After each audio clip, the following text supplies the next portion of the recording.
दिल्ली के सीएसटी पर जिस तरह संगीता को चुरा लिया गया था, ठीक उसी तरह दिल्ली के सफदरजंग हॉस्पिटल में कविता को चुरा लिया गया।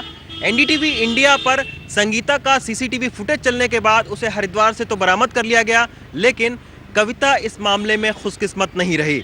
1 साल के बाद में मीडिया के पास कविता के सीसीटीवी फुटेज तो आए, लेकिन अब तक दिल्ली पुलिस ना तो कविता को खोज पाई है और ना ही उसके परिवार को।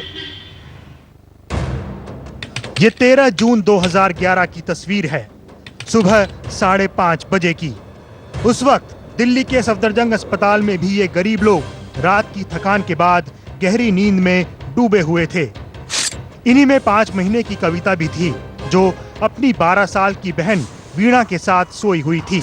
ये ग्राउंड फ्लोर पर थी और इनके पिता अगन सिंह सेकंड फ्लोर पर अपने 5 साल के बेटे के साथ थे, जिसका इलाज चल रहा था। इन सब के बीच एक शख्स माहौल का जायजा लेता है और फिर बच्ची को आराम से उठाकर निकल जाता है। इस सीसीटीवी फुटेज में उसकी तस्वीर आ गई, लेकिन ये तस्वीर मीडिया को नहीं दी गई।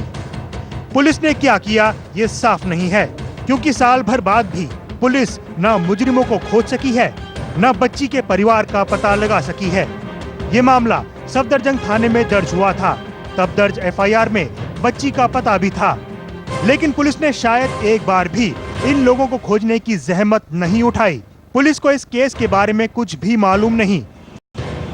अब इस पते पर कविता का परिवार नहीं मिल रहा। वो किराए पर रहता था, कहीं जा चुका है।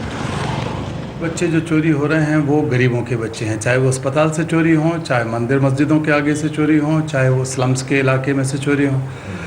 तो कोई दबाव पुलिस के ऊपर या सरकार के ऊपर नहीं है। अब 1 साल बाद पुलिस के सूत्रों से एनडीटीवी इंडिया को यह तस्वीर मिली है, लेकिन 1 साल में चेहरे भी बदल जाते हैं, सुराग भी खो जाते हैं, सबूत भी मिट जाते हैं। 5 महीने की कविता अगर जीवित होगी तो 1.5 साल की होगी, लेकिन क्या पता कहां होगी, किस हाल में होगी।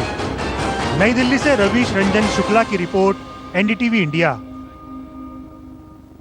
दिल्ली के अस्पतालों में बच्चे चोरी होने की ये कोई पहली घटना नहीं है। इससे पहले Safdarjung hospital, Ambedkar hospital, Sanjay Gandhi hospital के अलावा ईएसआई ओखला हॉस्पिटल में भी बच्चे चोरी होने की घटनाएं हो चुकी हैं। लेकिन सबसे बड़ी बात है कि इन सारी घटनाओं में से एक में भी पुलिस को अब तक बच्चा चुराने वाले गिरोह को पकड़ने में सफलता नहीं मिली है।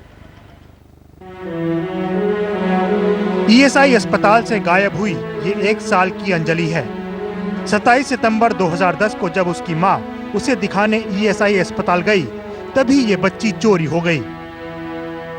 लेकिन दिल्ली के 3 अलग अलग अस्पतालों से अब तक बच्चे चुराने के 3 मामले दर्ज हो चुके हैं और इन मामलों में पुलिस अब तक किसी को गिरफ्तार नहीं कर पाई है। ये बच्चे चुराए जा रहे हैं, इनके पीछे एक साफ मकसद है कि उनको बाल व्यापार के लिए, बाल तस्करी के लिए, बंधुआ बनाने के लिए, भीख मंगवाने के लिए, वेश्यावृत्ति कराने के लिए, उनके शरीर के अंगों का व्यापार करने के लिए बच्चों को चुराया जा रहा है। चूँकि ये गरीब के बच्चे हैं, इसलिए कोई ज़्यादा सुनवाई नहीं होती, तो उनको आसानी से चुरा के बेच दिया जाता है। ये पूरा का पूरा धंधा है। दिल्ली में औसतन रोजाना 5 बच्चे गायब होते हैं। बीते 6 महीनों से 826 बच्चे लापता हो चुके हैं। ये राम बालक हैं। इनका बच्चा मेला देखने गया था, लेकिन आज तक नहीं लौटा। ये उस जैतपुर इलाके में रहते हैं, जहां अब तक सबसे ज्यादा बच्चों के लापता होने के मामले दर्ज हो चुके हैं। अब तो मुझे तो सर ये समझ में नहीं आ रहा कि बच्चा है कहाँ। किसी का फोन तो भी नहीं आते हैं, कभी नहीं। अभी तो उसका मैसेज कुछ नहीं आया। गुमशुदा बच्चों की तादाद बढ़ रही है, लेकिन उसके हिसाब से पुलिस की मुस्तैदी नहीं। लिहाजा बच्चों के बचपन को चुराने का धंधा जोरों पर है। मैं जिस जगह पर खड़ा हूं, उस जगह की थाने में जितने मोबाइल चोरी के मामले नहीं दर्ज हैं, उससे कहीं ज्यादा बच्चों के लापता होने के मामले दर्ज हैं। किसी का बच्चा घर से गायब हो जाता है, तो किसी का बच्चा अस्पताल से उठा लिया जाता है।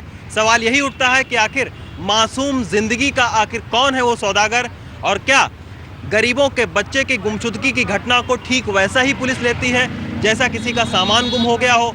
दिल्ली से कैमरा पर्सन कानन पात्रा के साथ रवीश रंजन शुक्ला, एनडीटीवी इंडिया।